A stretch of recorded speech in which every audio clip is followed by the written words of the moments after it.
Après un mois sur Pornic dans ce petit appartement, après un mois dans cette jolie maison en pierre sur Saint-Michel-Chef-Chef, nous voilà partis enfin.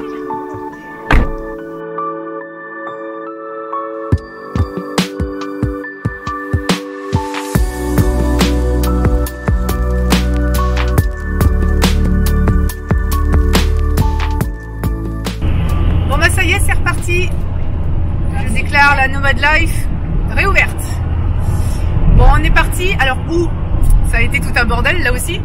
On était censé donc au départ partir au Mexique, sauf que les passeports des enfants se terminant fin janvier 2022. On voulait pas partir loin pour éviter d'avoir à revenir en France pour refaire les passeports ou devoir aller à l'ambassade de Mexico pour refaire les passeports. Donc on se disait, bah, tant pis, une fois qu'on aura les passeports, on pourra partir un peu plus loin. En attendant, on va faire un petit voyage tranquillou, pas trop loin quoi. Donc on a refait notre demande de passeport. À la mairie, on nous a dit que ça prenait entre 1 et 3 mois, plus 3 mois même. Donc on s'est dit, on va partir en voiture, pas trop loin. Le pays qui nous tente, c'est la Turquie. Sauf que, donc voilà, c'était la Turquie, la destination prévue. C'est le Mexique.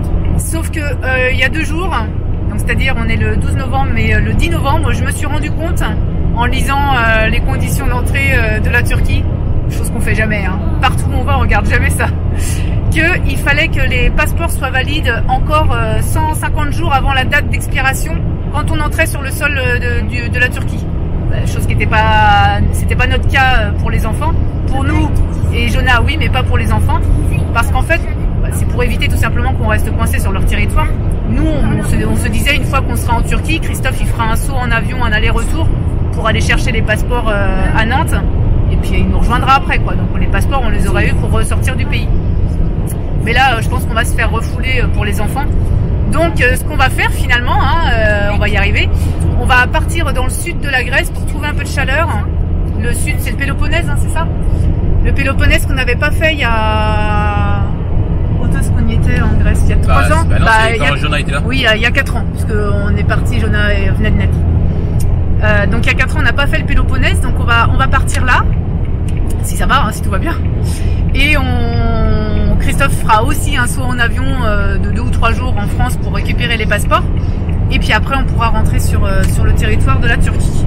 Voilà, si, je dis bien si tout va bien, parce que là, entre les restrictions Covid, les frontières, les pays qui passent du rouge, orange, les tests PCR antigéniques selon les pays, bon, voilà. Donc il y aura la 3e dose bientôt.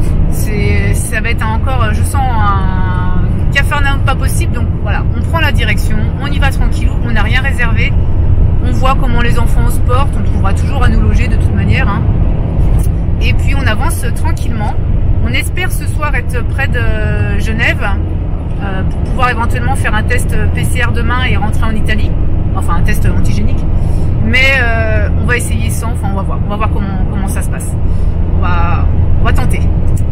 Voilà. Mais oui, ça aurait été... on n'est pas sûr d'arriver jusqu'au bout. On verra bien.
On passe le tunnel du Mont Blanc. On arrive donc en Italie, personne à la frontière, on file.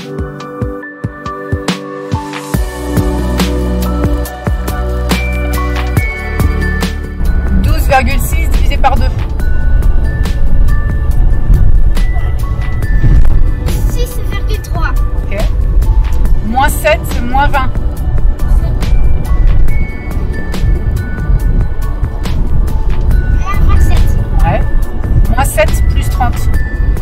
Petit arrêt sur Venise, arrêt express, puisque j'ai du travail, pas le temps de flâner en ville.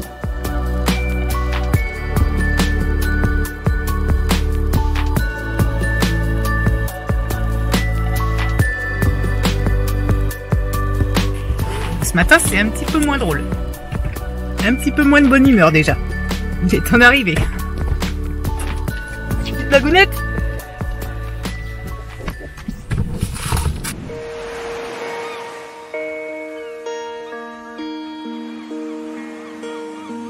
I am sat here thinking of you once again.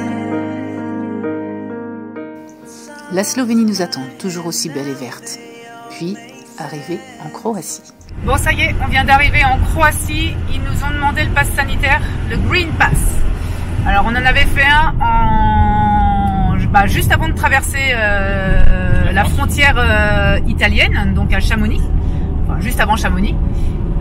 On en avait fait un et on était tombé sur une pharmacienne qui était géniale, qui nous a vraiment, elle nous a vraiment juste, elle est restée dans la narine quoi, et elle nous expliquait que ça servait à rien d'aller trop haut, qu'on récoltait les mêmes choses utiles pour détecter le Covid si Covid il y a. Donc c'était top, on n'a vraiment pas eu mal. On a payé 25 € par test. Et là, effectivement, heureusement qu'on l'a fait, puisqu'en Croatie, ils le demandent. Je suis étonnée parce que je pensais pas qu'en Croatie, ils allaient le demander. On s'attendait à ce que ce soit juste pour la Grèce. Mais de toute manière, on va le refaire pour la Grèce parce qu'on sait que eux, a priori, des retours qu'on a, ils demandent à peu près systématiquement à la frontière. Donc, on en refera un. Et pour les enfants aussi, malheureusement, ce sera leur première fois. Pour les deux grands, il y aura aussi un test antigénique à faire.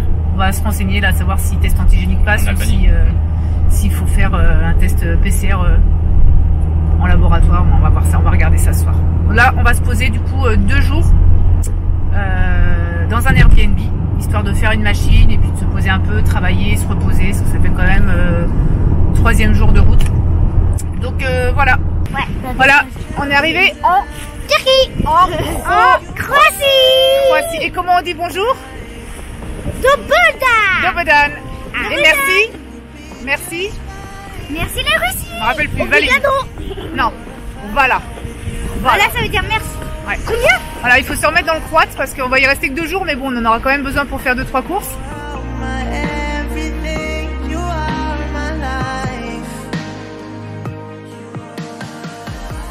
Bon, voilà, on est arrivé là où on le souhaitait, en Croatie, à côté de Zadar. Nous avons trouvé un petit Airbnb pas cher, à côté de Zadar, voilà, tout neuf. On est en haut d'un immeuble, voilà, avec une belle salle de douche moderne. Tout a été rénové. C'est très joli. Là, c'est la chambre des enfants. Voilà, c'est un petit appartement, on va pouvoir se poser pour 2 jours et 2 nuits. Peut-être même que si on veut rester un peu plus longtemps, on restera un petit peu plus longtemps. Je vais pas vous montrer ma carte parce qu'on va rien voir, mais on va quand même... On est juste à côté de la mer. Alors vous allez peut-être pas voir grand chose derrière. J'arrive trop tard pour le coucher de soleil. Mais demain matin, si je peux, j'irai courir. Et j'irai voir ça. Voilà. Donc voilà, on va profiter puis se reposer un petit peu parce que les enfants, ils ont été cool pendant 3 jours. On a beaucoup roulé.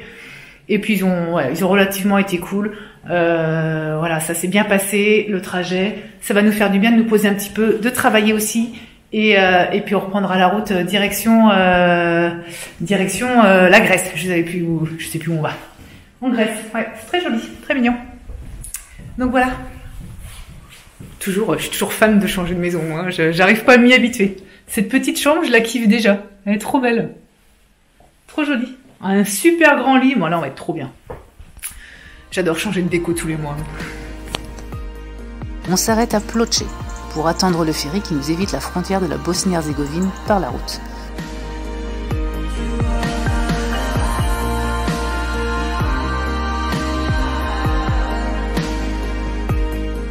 Une heure de ferry et arrivé à Trpinj. Ouais, bon bah désolé, hein, j'arrive pas à le dire. On arrive au côté sud de la Croatie.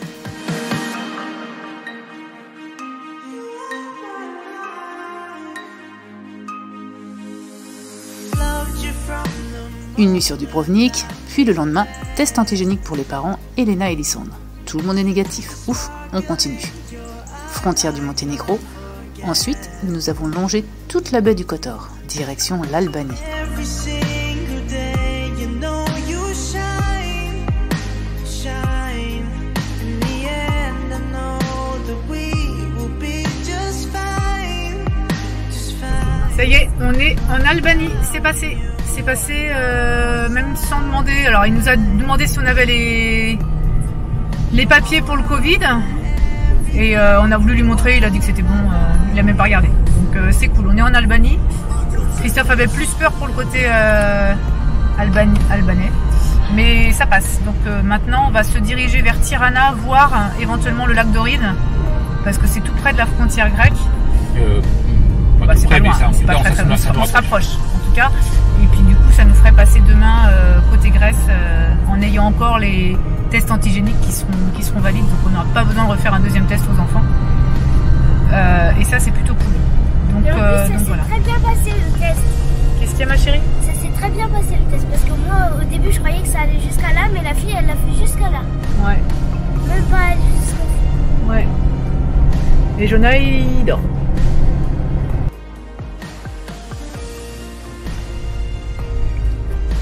Ah non, des chiens. Oh, non. Oh, c'est des petits chiens. Et petits lapins. Oh là là. Ils vendent des petits chiens, des petits lapins. Arrivé dans un hôtel à côté de Tirana. Super dîner avec des plats typiques. Et le lendemain matin, petit-déj sucré et salé. Il ne faut pas les manger. C'est bien, Jonah. C'est bien, mon cœur.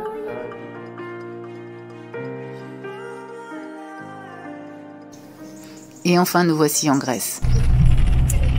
Ça y est, on est en Grèce. Youhou! Alors, on a envie de faire la danse de la joie. On a vraiment envie.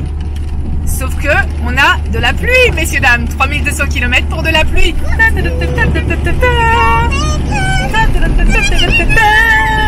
La Grèce, pays du soleil, de la chaleur, on est content.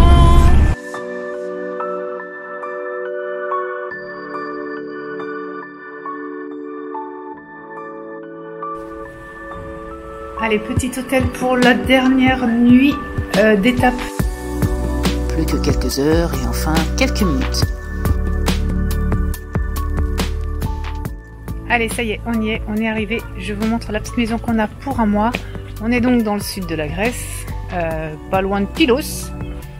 Et je vous montre la maison. Ici, on a... Alors, ça fait sombre ici. On a donc la cuisine. Ici, il faut qu'on ouvre tous les volets là pour ouvrir un petit peu et mettre de la lumière.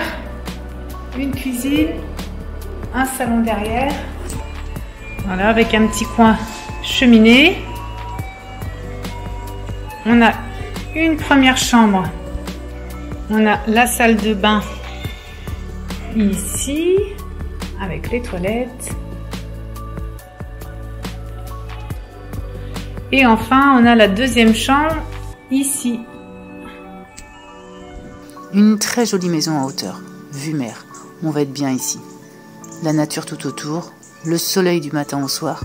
On reprend notre slow life entre travail, nos enfants et la vie simple du quotidien. 2 mois en Grèce en attendant la Turquie. Ça vous plairait, vous, ici? À très vite.